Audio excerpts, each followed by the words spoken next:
கூட்டணி கட்சியிலேருந்து இந்த மாதிரி விலகி வந்தாங்கன்னா நார்மலாக சேர்த்துக்க மாட்டாங்க. கூட இருந்துக்கிட்டு நீ துரோகம் பண்ணுறது தான் பொருள். அது அவன் வருவான், நீ ஏன் சேர்த்துக்கிற? பொதுச் செயலாளர் முன்னிலையில் கட்சியில் சேர்த்துக் கொள்கிறது என்றால் நீங்கள் என்ன செய்து கொண்டிருக்கிறீர்கள் என்பது எங்களுக்கு தெரியும் அப்படின்றத மதிமுகவுக்கு உணர்த்துறதுக்காக தான். இப்போ now the gloves are off அப்படின்னு சொல்லலாம்.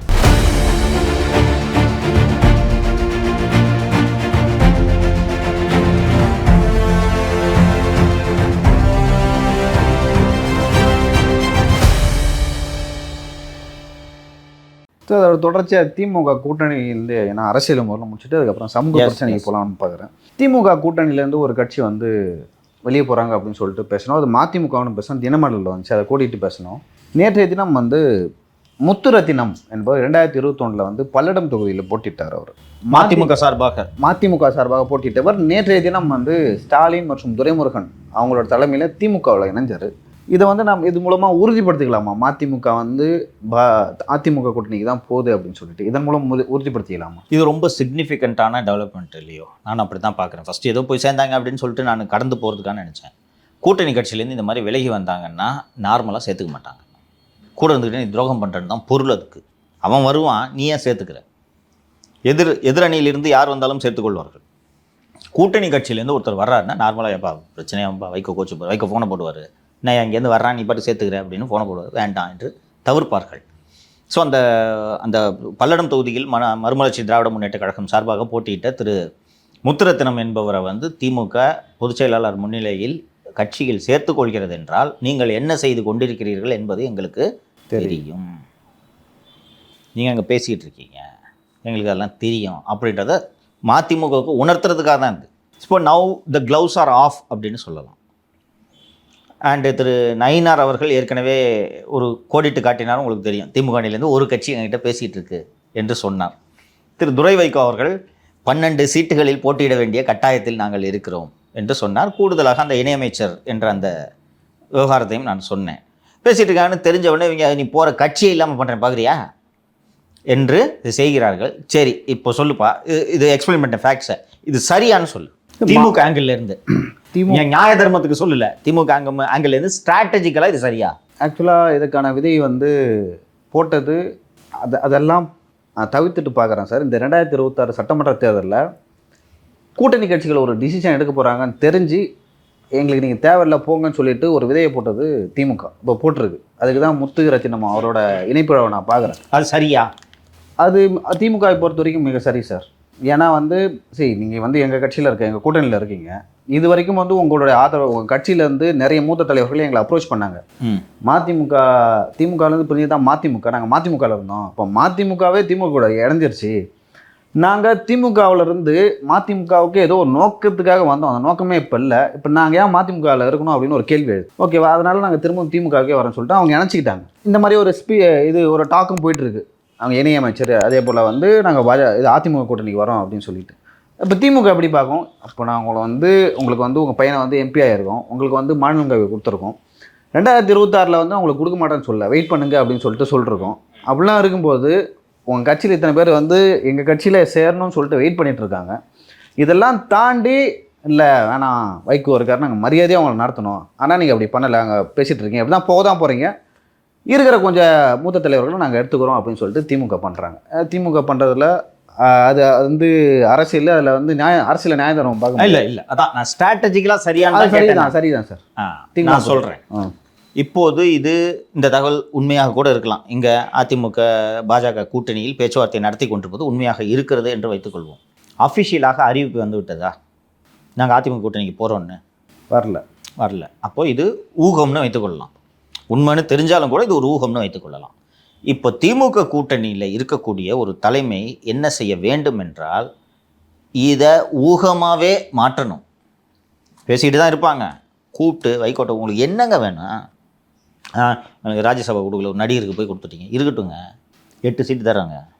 ஆனால் இணையமைச்சர் அவங்களால கொடுக்க முடியாதுல்ல? இணையமைச்சர் கொடுக்க முடியாது, 8 சீட்டு தரான், கட்சி வளரும்ல.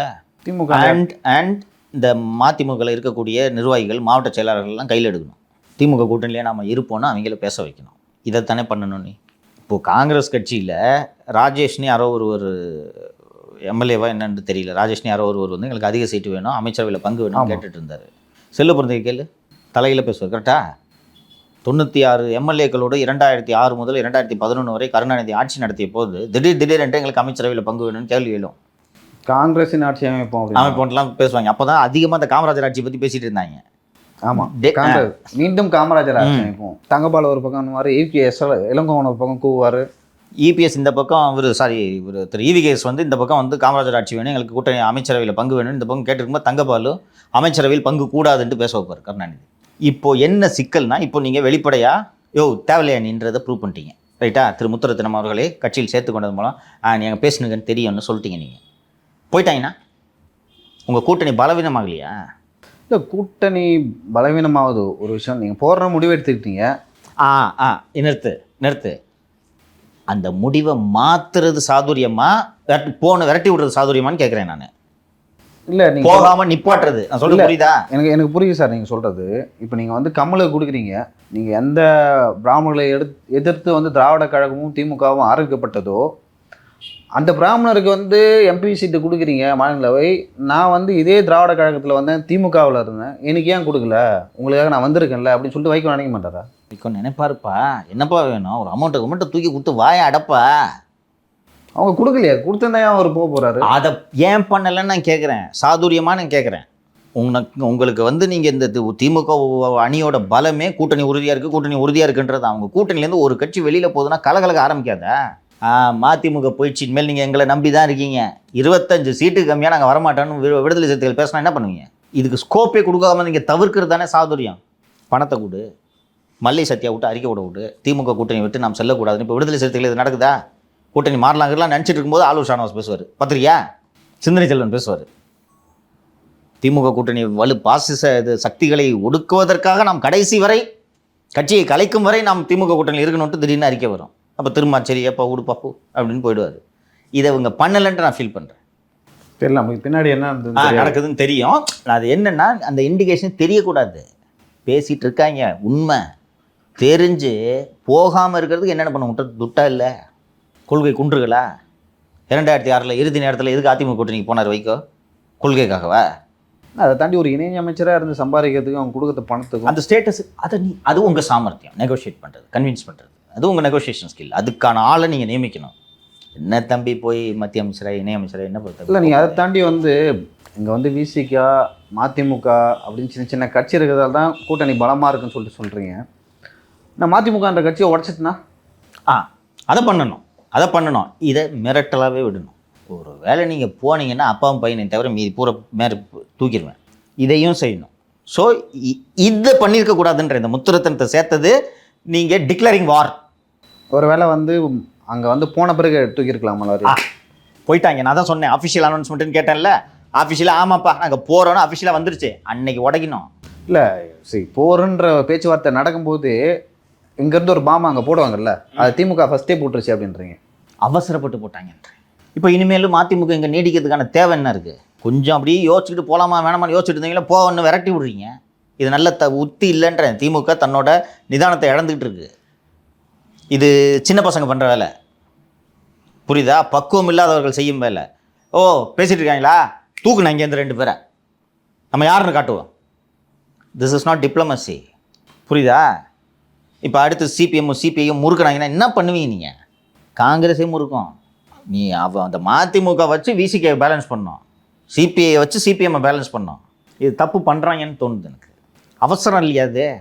இப்போ அந்த முத்துரத்னம் வந்து ஒரு ஒரு ஒரு 30 தொகுதி ஜெயிச்சு கொடுத்துருவாரா? இந்த மதிமுக இருந்தாலும் 30 தொகுதி ஜெயிக்காது. ஒரு சப்போர்ட்டு வெளில பார்க்குறவங்களுக்கு தெரியுது. அப்போ எதுக்கு இப்போ இந்த அவசரம்? பல்லடத்தில் இப்போ அவர் வந்ததுனால நீங்கள் 100% ஜெயிச்சுருவீங்களா? பல்லடத்தில் மதிமுகவில் போட்டிட்டு வெல்லாதவர் திமுகவில் சேர்ந்து போட்டிட்டு வென்று விடுவாரா? அங்கேயும் உதய சூழ்ச்சியத்தில் தான் நின்னாரு. அவசரப்பட்டாங்க. காலம் பதில் சொல்லும். அப்போ இது நான் எப்படி பார்க்கலான்னா, இதை தாண்டி வந்து திமுகவோட மதிமுக கூட்டணி வச்சா மதிமுக பலவீனமாக இருக்குது, அவங்களால ஒரு டிசிஷன் எடுக்க முடியல, பார்ட்டி வந்து இன்னும் சர்ஜிட்டு பயப்படுறாங்கன்னு எடுத்துக்கலாம். அதை தாண்டி இங்கே வந்தாங்கன்னா லைக் அவங்களுக்கு இணையமைச்சர் அதிமுக கூட்டணியில் வந்து நீடிப்பாங்க, இன்னும் பல விஷயங்களை வந்து சொல்லிட்டே போகலாம். ஸோ அது பொறுத்துன்னு தான் பார்க்கணும். பட் இது ஒரு பேட் மூவாக எனக்கு தோணுது. தெரியல சார், பொறுத்துன்னு பார்க்கலாம். ஒரு வேளை பேச்சுவார்த்தை நடத்தும் வந்து மதிமுக மசியாமல் போயிருக்கலாம். பாசிபிள், தெரியாது. விவரங்களை வந்தால் பேசலாம்.